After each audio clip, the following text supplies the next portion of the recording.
बे समाव नेचार पाब्लिकेशननि गेजेरजों मोननैसो खौरां होनो लानाय जादों। नोंथांमोननि सिगाङाव नुनो मोनदों नोंथांमोना थाम्बनेलाव मा लिरदोंमोन। दा बाहाय फार्स्टआव नुनो मोनगोन नोंथाङा आसामसिम रेल खारनायनि इसारा मोनदों। दा बेयावहाय मा रेलफ्रा बबेनिफ्राय खारगोन नोंथांमोननि सिगाङाव दिन्थिनो नागिरदों।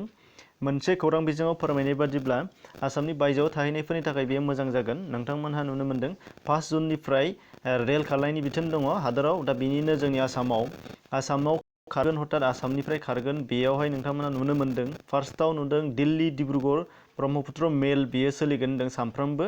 बेनि उनावहाय गुवाहाटी लकमान्य तिलक बेयो सोलिगोन मुम्बाइनिफ्राय गुवाहाटीसिम। बेयो सप्तायाव खननैल' खारगोन होनदों। आरो बिनिफ्राय थार्डआव सोलिगोना जाहैबाय शताब्दी एक्सप्रेस बिटुइन जरहाट आरो गुवाहाटी, बे आसामनि सिङाव सोलिगोन बेयो रेगुलारलि।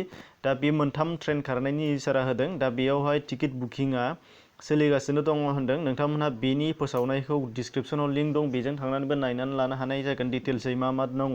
दा बिनि उनावहाय नोंथांमोननि सिगाङाव टिकेट बुकिंआ दिनैनिफ्रायनो जाबाय होनदों।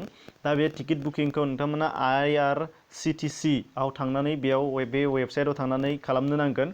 दा बे वेबसाइटनि लिंकखौबो डिसक्रिपसनाव होखादों नोंथांमोननि थाखाय। आरोबाव नोंथांमोनहा बे IRCTC आव मा बिथोन फारिखौ मानिनानै नोंथांमोना फैनो हागोन बिनि सोमोन्दैबो गोबां फोरमायनाय दङ, डिसक्रिपसनाव लिंक दं, बेखौबो नोंथांमोना नायना लाग्रो। दा बिनि उनावहाय नोंथांमोननि सिगाङाव बुंनो नागिरदों माबोरै खालामो, गोबाङानो मिथियाखैबो जानो हागौ बबेयाव।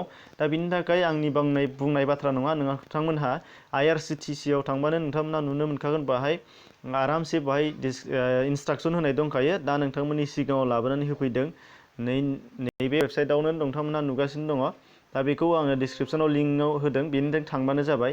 बाहाय IRCTC आव नोंथांमोनहा नुनो मोननाय जादों गाहायाव माखासे पेजफोरनि नोंथांमोननि थाखाय लिंक दं। बाहायनाय तत्काल बुकिं गाइड, बेनिफ्राय नोंथांमोनहा नुदों रेजिस्ट्रेसन IRCTC टिकेट केन्सेल खालामनाय काउन्टार, बेनिफ्राय गुबुनफोर दङ। दा बेनिनो नोंथांमोनहा गाइडखौ बोरै टिकेटखौ बुकिं खालामो बिनि सोमोन्दै नैबे फार्स्टनियाव टिकेट बुकिं गाइडआव थांबानो जाबाय। बाहाय नुदों जेलाना नोंथांमोना बहाय थांगोन फारि फारि इन्सट्राक्सन आरामसे इजिलै दिन्थि होखानाय दंखायो। नोंथांमोना बेयाव थांबानो आरामसे खालामना लानो हानाय जागोन। दा बाहाय नायग्रोनानै लाग्रो, बेनि उनाव फारि फारि खालाम। दा जेब्ला बेबायदि फैयो फारि फारि नोंथांमोना बाहाय इन्सट्राक्सन दङ। फार्स्टआव रेजिस्टार खालामनांगोन जों नोंथांमोननि इन्डिभिजुवेलनि गावबागावनिखौ रेजिस्टार खालामनानै लाग्रो। रेजिस्टार खालामनायनि रेजिस्टार अपसन दंखायोमोन खाथियावनो, दहाय नुखादों। बेनिफ्राय मबाइल नाम्बार, इमेल आइडि बेखौ होनानै रेजिस्ट्रेसन, बेनिफ्राय लगइन इउजार नेम, बेनिफ्राय पासवार्ड होनानै ला। जेलाना माबायदि होनांगौ नोंथांमोननि थाखाय इमेजबो खालामना होखादों नैबेबायदि इउजार आइडि होनानै पासवार्डखौ खेबसा होनानै नोंथांमोना रेजिस्ट्रेसन खालामखांनायनि उनाव बेखौ लगइन खालामनांगोन। जेरै गुबुन एप्लाइ खालामो नोंथांमोना अनलाइन सार्भिसफोराव बेबो एखेयानो। बिनि उनावहाय जेलाना फैगोन बेबायदि नोंथांमोना नायनांगोन। नों क्लिक अन प्लेन माइ जार्नि पेज, नोंथांमोनहा बेहाय थांनांगोन। बेनिफ्राय बाहाय मारै दङ फारि फारि नों बेखौ फराय बानायलांजोबबानो जाबाय। नोंथांमोननि थाखाय इमेजबो होखानाय दङ मा श' जागोन, हमनानै ला बबेनिफ्राय बबेसिम थांगोन बाहाय नुहैगोन होनदों। बेनिफ्राय स्टेशननि नाम, जार्नि डेट, टिकेटनि टाइप, बेनिफ्राय नोंथांमोनहा हेन्डिकेप नंगौना नङा बेफोरखौ फारि फारि खालामलांबानो जाबाय। बाहाय खालामनायनि इन्सट्राक्सन दङ।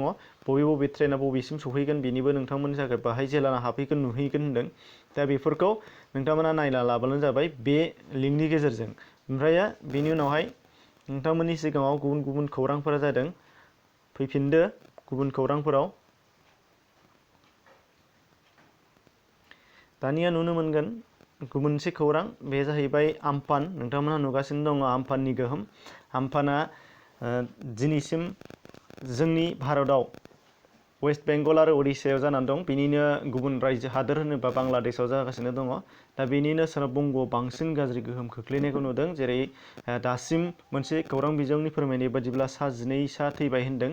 दा बेयो दुखुनांथाव आरो दासिमबो बिनि गोहोमा खाराखै, जाबावनो हागौ। दा बेनि थाखायनो सांग्रां जानांगौ आरो आसामनि सोनाब ओनसोलाव थानाय जिल्लाफोरखौ सांग्रांथि होनायखौबो नुनो मोनदों।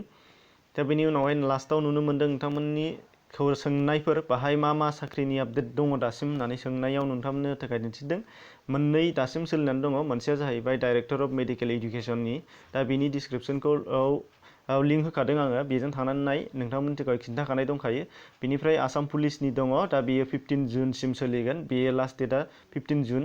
बेनिबो सोमोन्दै आरामसे भिडिअ खालामखानाय डिसक्रिपसनाव लिंक दं बेजों थांबानो जाबाय आं बाहाय खिन्थाफिनला दा बेखिनिमोन गुबुन गुबुन भिडिअ नायनो थाखाय डिसक्रिपसनाव हाबबाबो नुबावगोन नायनायनि थाखाय साबायखर थाबाय गोजोन्थों।